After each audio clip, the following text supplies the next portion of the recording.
hi friends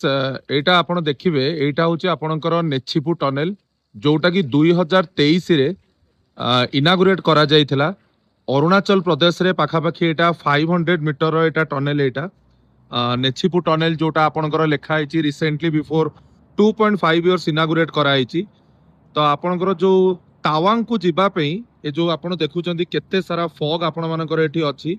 Tawang को जिबा पई रास्ता को कम करिबा पई ये टनेल को आपण मानकर इनागुरेट करा जायछि मो भितर को जिबी गाड़ी रे आपण पूरा टनेल टाको गाइस देखि परिबे नेछिपु टनेल आपण मानकर अरुणाचल प्रदेश जोटा कि आपणकर तामेंग डिस्ट्रिक्ट को जिबा पई टाइम आपणकर कमेइबो एवं वर्तमान देखि परतबे तो टाइम अराउंड 2टा बाजिबो किंतु कंप्लीटली रास्ता एटी देखा जाउ नाही पूरा फॉग अछि एटी आपणकर so you can see here तो एठी गाइस आपण देखिबे पूरा एटा नेछिपु टनेल 500 मीटर आ भितर देखि वर्तमान आमे जाउछु तो कंप्लीटली पूरा फॉग आ भितर हेछि तावांग को जिबा पई आपण मानकर अराउंड 20 मिनिट्स 30 मिनिट्स रो डिस्टेंस कमिबो ए टनेल ले जोटा कि पाखा पाखी 5700 फीट ऊपर अछि